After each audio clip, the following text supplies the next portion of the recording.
Good morning, members. This is C. Abhishek S. Chauhan, and today I'm here with a new case study for RV exam.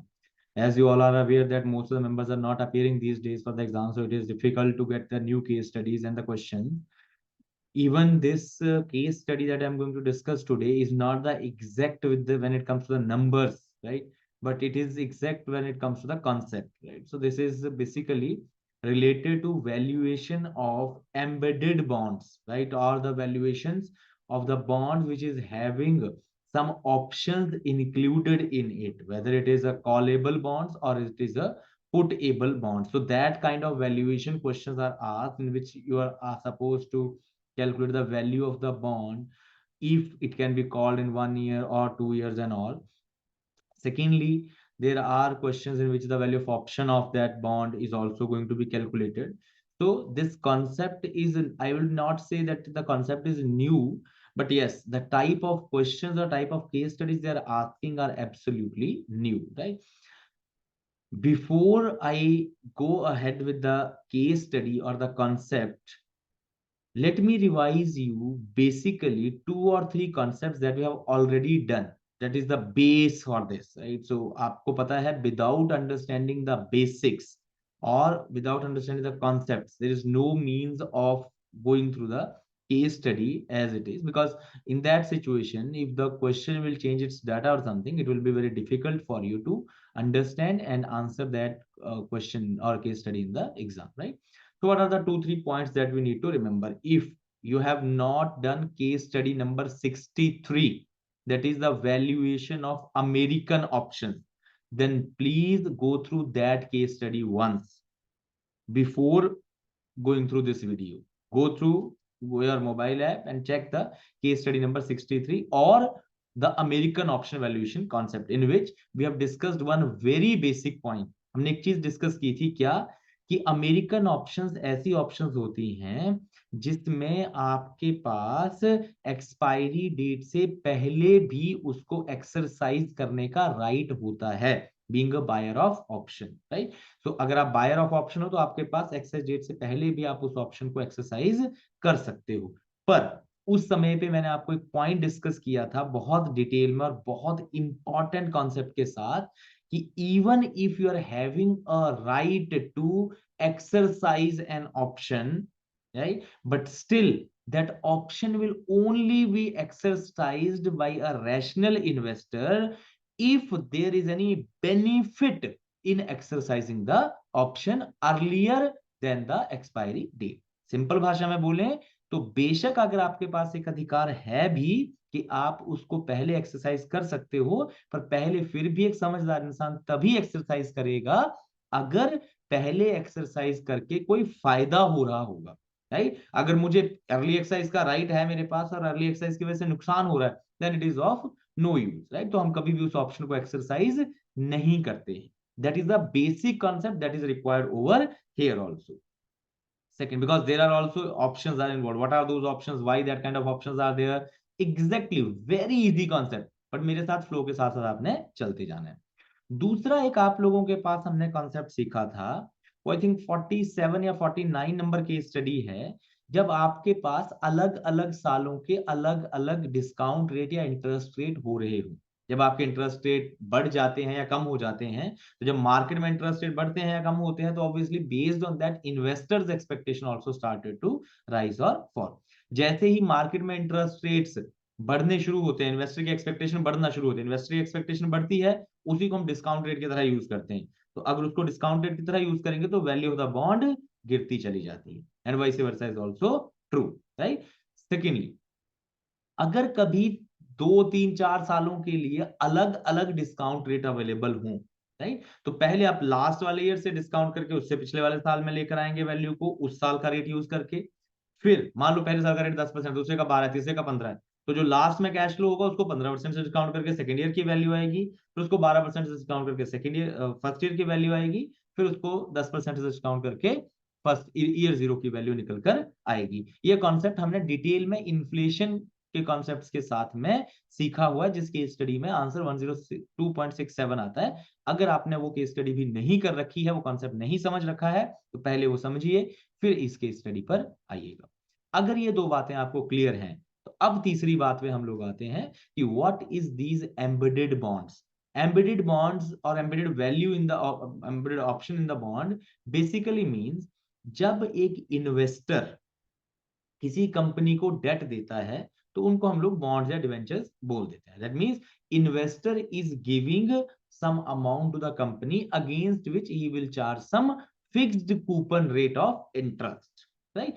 अब होता क्या है, कई बार companies longer duration के लिए bond issue कर देती है। Let's suppose my company has issued a bond for 20 years of duration, और because today market prevailing interest rate was let's suppose 15%, तो I obviously have to give the investors 15% rate of interest to induce them to invest in my company, right? So आज interest rate market में 15% चल रहे थे, मैंने भी उसके accordingly 15% rate पर 20 साल के लिए बॉन्ड्स को इशू कर दिया। Now what will happen in the future? Let's suppose in the future the interest rate started to fall. After 5 years the interest rates, on an average the market interest rates are, let's suppose, 10% only or 8% only. But as I have issued those earlier bonds for 20 odd years duration at the rate of, let's suppose, 15%, तो मुझे अपने debt के ऊपर I have to service that debt I against 15% interest, और वो company के लिए बहुत क्या होगी, हार्डशिप होगी, राइट। और उस सिचुएशन में अगर मार्केट इंटरेस्ट रेट गिर गई तो इन्वेस्टर एक्सपेक्टेशंस कम है, ऊपर रेट ज्यादा है, तो आपके बॉन्ड का प्राइस मार्केट में बढ़ना शुरू हो जाएगा, right. But from the company perspective उसको तो डेट उतना ही मिला हुआ है, मार्केट में रेट जरूर बढ़ेंगे, इन्वेस्टर्स को फायदा नुकसान हुआ वो बात की बात है, पर बीइंग अ कंपनी पर्सपेक्टिव मुझे तो इनिशियली जब बॉन्ड इशू किया था पार वैल्यू पे, लेट्स सपोज 100 रुपीज पे, तो मुझे तो 100 ही मिला हुआ है, राइट। उसके अगेंस्ट वही 100 रुपीज का डेट आज के टाइम पे अगर मैं उठाना चाहूं तो मुझे 8% में मिल जाएगा, जबकि मार्केट में वो रेट मुझे कितना सर्व करना पड़ रहा है, 15%। क्यों? क्योंकि मैंने इनिशियली 20 साल के लिए इशू कर दिए थे वो बॉन्ड्स।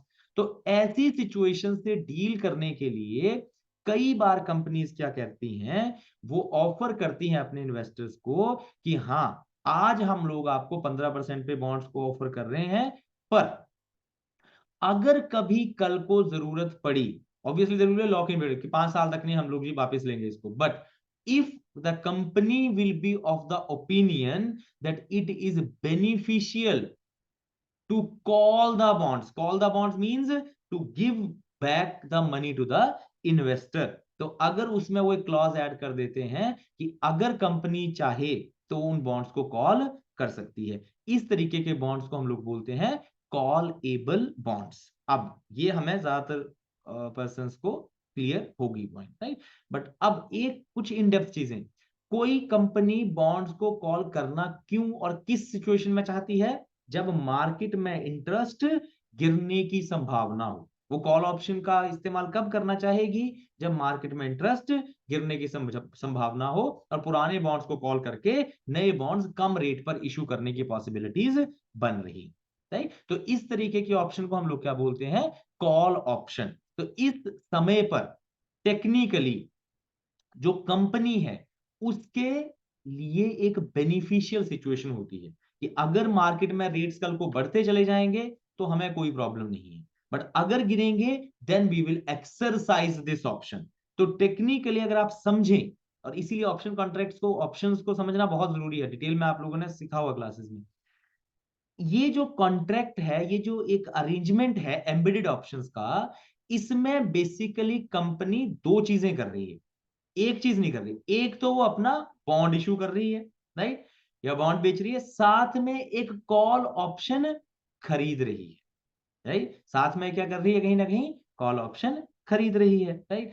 अब दूसरी तरफ अगर देखा जाए इन्वेस्टर्स पर्सपेक्टिव से, तो उसके लिए क्या ये पॉजिटिव सिचुएशन है कि नेगेटिव सिचुएशन है, उसके लिए प्रॉब्लम वाली सिचुएशन है। क्यों? क्योंकि जब मार्केट में रेट बढ़ेंगे तब तो कंपनी कुछ नहीं करेगी, तो हमारे बॉन्ड प्राइसेस गिरना शुरू हो जाएंगे, राइट। हमें 15% एज ए इन्वेस्टर सोचिए, हमें 15% ही रेट मिलेगा, राइट। मार्केट में 18 हो चुका है, 20 हो चुका है, पर जब कल को गिरेगा रेट, 8 रह जाएगा, 7 रह जाएगा, 5 रह जाएगा, 10 रह जाएगा, उस समय पर कंपनी बोलेगी आप अपना पैसा वापस लो, आपको 15% हम लोग नहीं देंगे। तो क्या इन्वेस्टर के लिए प्रॉब्लम वाली सिचुएशन है? Answer is yes. और इसीलिए जो भी कॉलेबल बॉन्ड्स होते हैं उनके लिए एक इन्वेस्टर हमेशा थोड़ा सा कम पैसे देने के लिए तैयार होता है, right? So value of a callable bond is always lower than the value without that call option, right? तो callable bonds की वैल्यू थोड़ी सी कम होती है, और इसलिए अगर फॉर्मूला वाइज बोला जाए तो value of a callable bond, I will dictate, don't worry, value of a callable bond is equal to value of a straight bond or value of a bond without call option minus value of option, उस option की value क्या है, right? और investor perspective से अगर बोले हम लोग, तो इन्वेस्टर ने जब कंपनी को 100 रुपए दिया, दैट इज पार वैल्यू, अगर मैं अज्यूम करूं एज अ डेट, राइट, तो उसके अगेंस्ट उसने साथ में एक ऑप्शन भी राइट करी है, अगर आप समझ सकते हैं तो। ऑप्शन राइट क्या करिए, कॉल ऑप्शन कंपनी को दी है, और कंपनी को कॉल ऑप्शन दिया तो उसने टेक्निकली प्रीमियम चार्ज किया है, तो डेट उसने कंपनी को दिया माइनस उसने प्रीमियम चार्ज किया, तो that is the net value of that callable bond, right? So एक बार के लिए इस चीज को हम लोगों ने पहले डिक्टेट कर लेना है, फिर उसके आगे चलते हैं। ये आपका क्वेश्चन है कॉलेबल बॉन्ड्स के ऊपर, और इस तक आने से पहले value of a value of a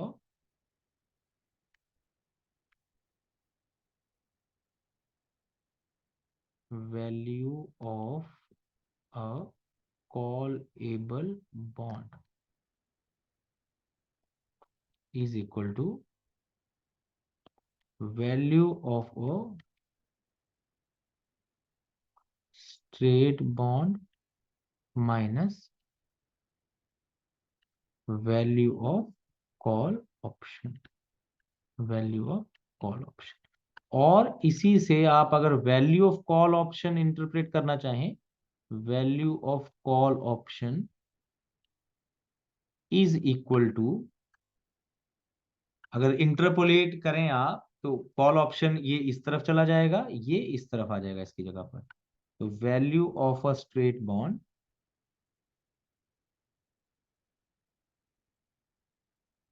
minus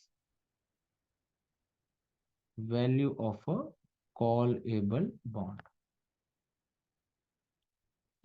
ये फॉर्मूला हमारे पास निकलकर आ जाता है।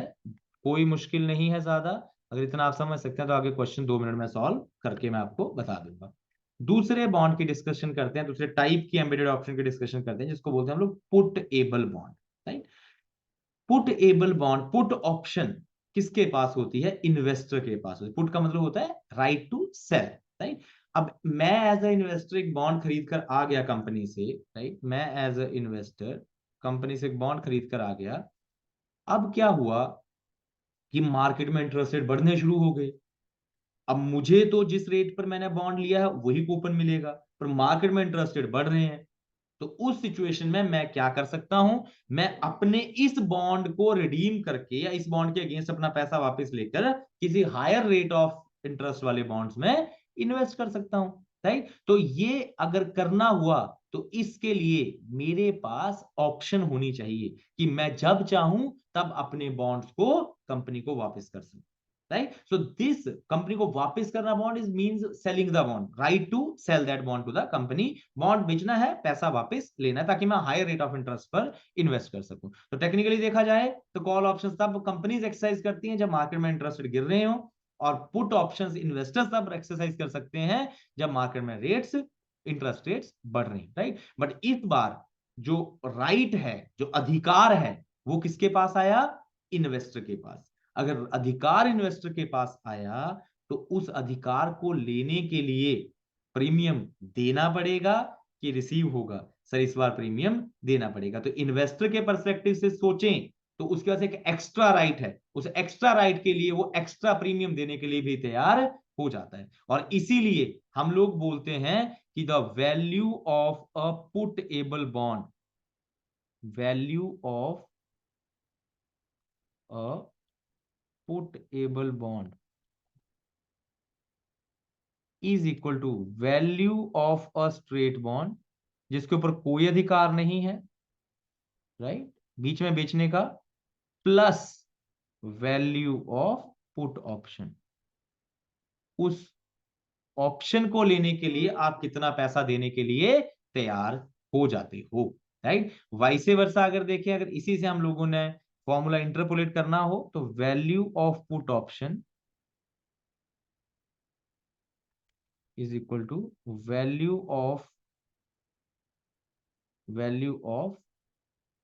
Puttable bond minus value of straight bond. देसी भाषा में बोले तो कॉलेबल बॉन्ड के लिए इन्वेस्टर कम पैसे देने के लिए तैयार होता है, इसलिए कॉलेबल बॉन्ड की वैल्यू नॉर्मल स्ट्रेट बॉन्ड से कम होती है। जबकि पुटेबल के लिए उसको एक अधिकार मिलता है कि वो जब चाहे, अगर मार्केट में रेट बढ़े तो वो इस अधिकार को एक्सरसाइज कर सकता है, अगर मार्केट में रेट गिरे तो इसको एक्सरसाइज नहीं करेगा, तो 15% अपना लेता रहेगा as per are earlier example, right. तो उसमें वो एक्स्ट्रा बेनिफिट मिलता है, इसलिए एक्स्ट्रा प्रीमियम देने के लिए वो तैयार हो जाता है। इसलिए पुटेबल बॉन्ड की वैल्यू स्ट्रेट बॉन्ड की वैल्यू से ज्यादा होती है, जबकि कॉलेबल बॉन्ड की value straight value of the bond से कम होती है। इतने तक हम लोगों को समझ में आता है। लास्ट टाइम सिर्फ एक और चीज चाहिए हमें, और वो क्या है कि बेशक अगर आपके पास कॉल करने का अधिकार है भी या नहीं भी है, पर एक्सरसाइज वो तभी किया जाएगा जब उसको कॉल करने में कुछ बेनिफिट हो। और प्लीज प्लीज प्लीज मेरे साथ अगले 10 मिनट तक सिर्फ रीड करिएगा, जो मैं आपको क्वेश्चन कराऊंगा उसमें बिल्कुल भी ये मत सोचिएगा कि इसको हम लोग क्रैम कर लेते। क्रैम करेंगे तो अगला जो टिपिकल क्वेश्चन एग्जाम में अगर उसने पूछ लिया तो you will be in the trouble, right. But understand कर लिया तो 2 मिनट में कैलकुलेटर पे बेसिक कागज पे आप उसको सॉल्व करके बता देंगे, right. The question is on your screen. This is the question.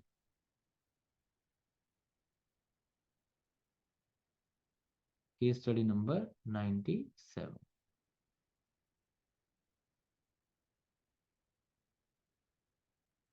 Case study number 97। Consider the following data and answer the following questions. Maturity 1 2 3 year, spot rates ये चल रहे हैं, 1 year forward rates. Now we are considering अगले सालों के rates अगर हमारे पास available हैं तो हम लोग उनको यूज कर सकते हैं। एंड अलग अलग सालों के डिस्काउंट रेट अलग अलग हैं, तो अलग अलग रेट से ही बॉन्ड डिस्काउंट होगा, right. The bond is an embedded bond having options to call or put respectively as per the questions below. Coupon rate of the bond is 6% and maturity is 3 years. Par value is 100 rupees, right? तो by default maturity कितनी है इसकी? 3 साल की।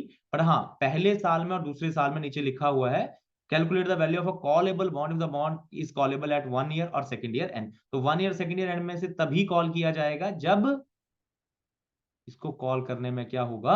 Benefit होगा, right. अब call option या callable bond याद रखिएगा, कॉल ऑप्शन किसके पास होती है? कंपनी के पास, राइट। कंपनी तभी कॉल करेगी जब उसको कॉल करने में फायदा होगा, राइट। तीसरे सेकंड में पूछा पुटेबल और पुट ऑप्शन किसके पास होती है? क्विकली इन्वेस्टर के पास। इन्वेस्टर कब इसको एक्सरसाइज करेगा? जब उसको फायदा दिखेगा, अदरवाइज नहीं करेगा, राइट।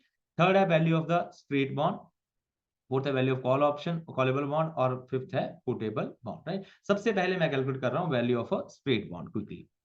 इसके लिए आपका जो 148 क्वेश्चन की, सॉरी 48 या कौन सा क्वेश्चन है इसमें अलग अलग सीखा हुआ हमने, वही यूज करेंगे और कुछ नहीं। कि यहाँ पर मुझे कितने पैसे मिलेंगे? एक तो 100 रुपये मिलेगा, यहाँ पे मिलेगा मुझे 6 रुपये, यहाँ पे 6 रुपये, यहाँ पर 6 रुपये। 6 रुपये इज द कूपन रेट। अगर कोई ऑप्शन नहीं है कॉल कूल की तो क्या वैल्यू ऑफ द ऑप्शन होगी? वैल्यू ऑफ द बॉन्ड होगा। तो यहाँ पे 106 रुपये मिलेंगे, इसको डिस्काउंट करेंगे 1.065, जो ये आपका फॉरवर्ड रेट है 3 साल, राइट। तो इससे डिस्काउंट किया 1 साल के लिए, तो कब की वैल्यू निकल कर आएगी मेरे पास? 1 साल पहले की, राइट। तो कितनी आई? 99.53। ये आप कैलकुलेट कर सकते हो। प्लस 6 रुपये और मिलेंगे तो 105.53, इसको डिस्काउंट करेंगे 1.0435, 1.04 सेकेंड ईयर का रेट, राइट। ये कॉन्सेप्ट मैं दोबारा नहीं टेकअप कर रहा क्योंकि हमने किया हुआ है। ये आया 100.100.172, तो 106.172, और ये डिस्काउंट किस वैल्यू किस रेट पे होगा? 1 ईयर का रेट 2.10%। तो मेरे पास straight value of the bond निकल कर आ जाएगी 103.008।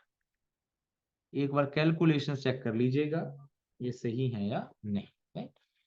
सिर्फ इसमें पॉइंट क्या था कि अलग अलग रेट्स हैं, तो उससे हम लोगों ने डिस्काउंट कर दिया।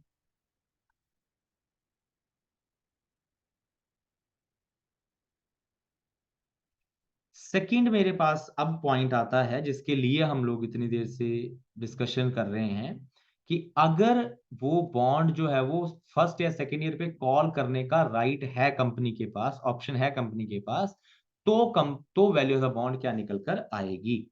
तो कंपनी कब एक्सरसाइज करेगी इस ऑप्शन को? जब ऑप्शन को एक्सरसाइज करके क्या दिख रहा होगा, कुछ ना कुछ फायदा दिख रहा होगा, राइट। एक्सरसाइज तभी किया जाएगा।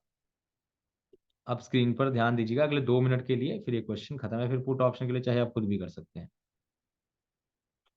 अब देखिए, ये है 3 साल का डाटा, 2 3, 6 रुपए यहां मिलेंगे, 6 रुपए इन्वेस्टर को यहां मिलेंगे, 6 रुपए और 100 रुपए। अगर मैं इन्वेस्टर परस्पेक्टिव से बोलूं तो 6 6 6 मिलेंगे और 100 मिलेगा। कंपनी परस्पेक्टिव से बोलूं तो 6 6 6 देने पड़ेंगे और 100 रुपए लास्ट में देना पड़ेगा, राइट। तो अगर तीसरे साल पे अगर हम वेट करते हैं डिवाइड 1.065, तो मेरे पास 3 साल तक का वेट कर लेते हैं, तो सेकेंड ईयर पे एंड पे क्या वैल्यू निकल कर आती है? अगर साल के डिस्काउंट करूं 99.53।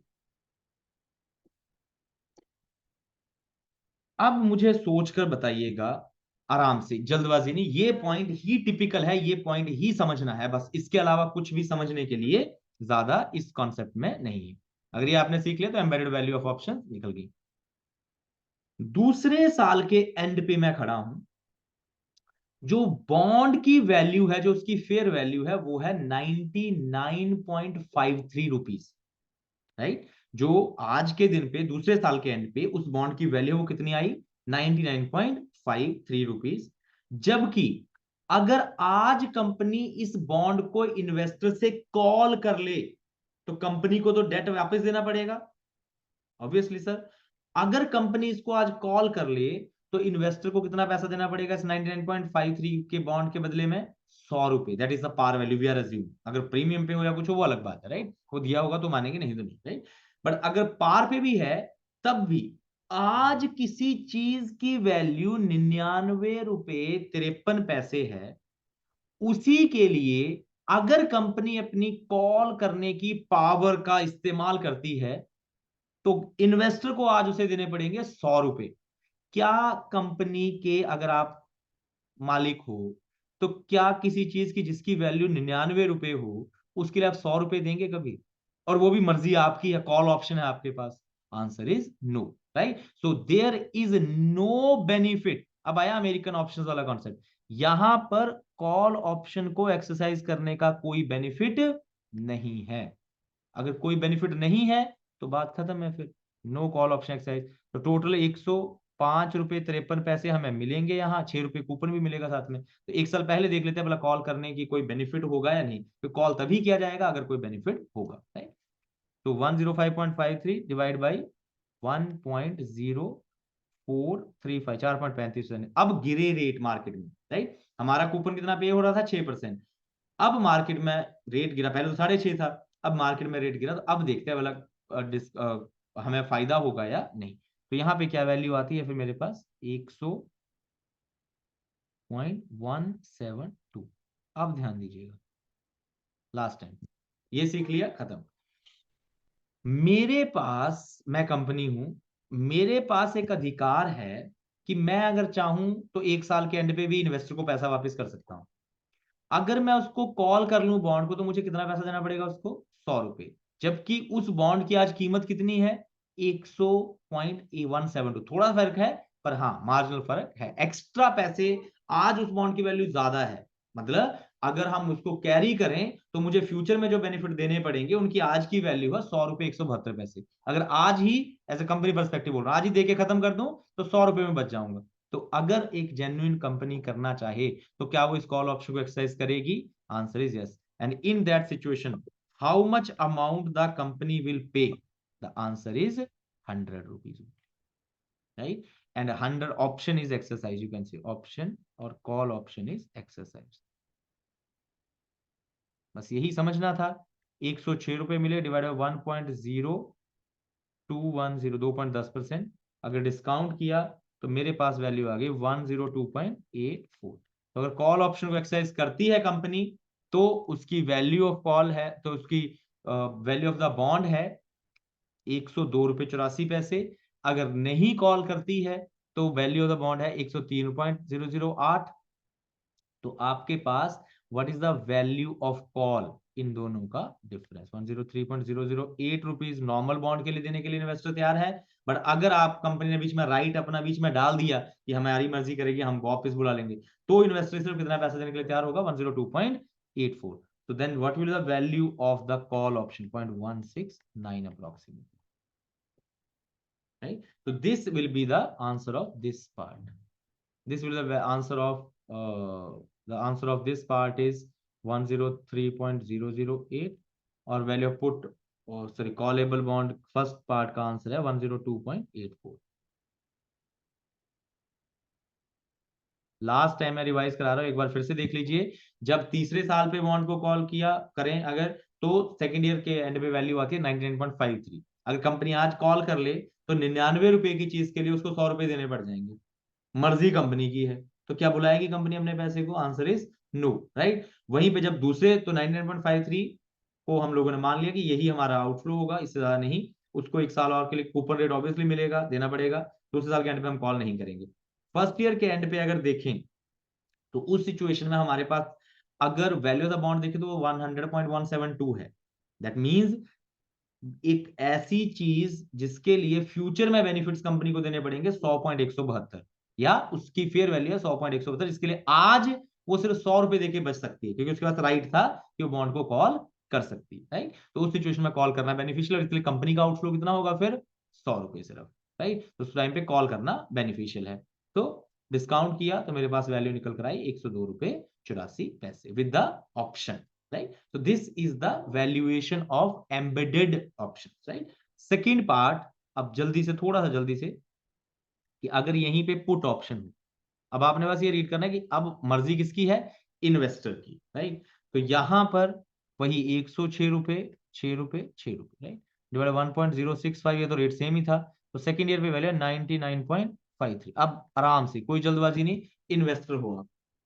अगर आप सेकेंड ईयर के एंड पे खड़े हो तो वैल्यू ऑफ द बॉन्ड कितनी है? 99.53 रुपीज। मतलब आपके पास एक एसेट है जिसकी वर्थ है 99.53 रुपीज। बट अगर आप चाहो तो इस बॉन्ड को आप कितने का बेच सकते हो? कितने का बेच सकते हो? 100 रुपए का कंपनी को। तो आप क्या हासिल करना चाहोगे? क्या आप उस ऑप्शन को एक्सरसाइज करोगे कि नहीं करोगे? 100 रुपए लेना चाहोगे कि 99.53 रुपए लेना चाहोगे? Sir obviously we will exercise our option and we will recover 100 rupees. So then 106 rupees हमें यहाँ पर टोटल मिलेंगे, डिवाइड 1.0435। तो यहां पर क्या अमाउंट आया? If you will check then it will be 100.62। अब मुझे फिर से बताइए फ्रॉम द इन्वेस्टर परस्पेक्टिव कि एक चीज की वर्थ है 100 रुपए 62 पैसे। आपके पास एक एसेट है जिसकी वर्थ है 100 रुपए 62 पैसे। फ्यूचर में जो फायदे होंगे, अगर इसको होल्ड करके रखा तो 100 रुपए 62 पैसे के फायदे होंगे। अगर इसको वापस कर दें, आज बेच दें, इस बॉन्ड को रिडीम कर दें, पुट कंपनी को दे दें, तो पैसा कितना देगी कंपनी? सिर्फ 100 रुपए। तो क्या इसको होल्ड करके रखना, इस ऑप्शन को एक्सरसाइज करने में फायदा है? नहीं। तो हम 100 रुपए 62 पैसे ही लेंगे प्लस 6 रुपए, तो 106 रुपए 62 पैसे वो डिस्काउंट करेंगे, जो इस साल का 02021। तो मेरे पास यहाँ वैल्यू ऑफ द बॉन्ड आएगी 103.45 और हमारी वैल्यू ऑफ स्ट्रेट बॉन्ड थी 103.008। तो what is the value of put option? हम लोगों के पास अगर बॉन्ड में एक्स्ट्रा राइट मिल जाता है, हमें जब हम चाहें तब वापस कर सकते हैं, तो हम एक्स्ट्रा पैसे कितने देने के लिए तैयार हैं? 0.4415 approx. Straight value without right हम पैसे देने के लिए तैयार हैं 108 3.008। बट क्योंकि हमें राइट मिल रहा है और हम दूसरे साल में तो कोई फायदा, सॉरी दूसरे साल में फायदा था एक्सरसाइज करके, तो हम बॉन्ड को वापस बुला के 100 रुपए हासिल कर सकते हैं in place of 99.53। And this is the point और concept we have discussed in detail with respect to the call option concept. अब भी यहां पर भी आप लोग इसको सीख सकते हैं, राइट? तो this is the concept of embedded value of options, right? एक और केस स्टडी है मेरे पास, इसके साथ में एक और केस स्टडी आप लोगों के पास रहेगी होमवर्क में। इसको आप चाहें तो नोट कर सकते हैं। इसमें बस रेट्स डिफरेंट है, बाकी सब प्रैक्टिस के लिए दी हुई है। 9% है कूपन रेट, वैल्यू अमाउंट 1000 है, 7.5, 5 और 4। तो देखिएगा कब फायदा रहेगा और कब नहीं। और कहीं पे आप बीच में स्टक हुए हो तो एक बार दोबारा से वीडियो को रिवाइंड करके देख लीजिए। इस वीडियो में इतना ही। एक और मेरे पास केस स्टडी है जहां पर हम लोग इसको बाइनोमियल ट्री के अकॉर्डिंगली भी सॉल्व करेंगे, राइट। तो उस सिचुएशन में उसकी मैं आपके लिए एक अलग वीडियो बना दूंगा, छोटी सी वीडियो होगी जो कि आपने इसके बाद में देखनी है, right. So these are the two case studies, please prepare them and revise them properly with the concepts, right. जिसमें बाइनोमियल ट्री वाला कॉन्सेप्ट है वो केस स्टडी भी इसके बाद की वीडियो में आप लोग चेक कर सकते हैं। This is it for this particular video, thank you so much.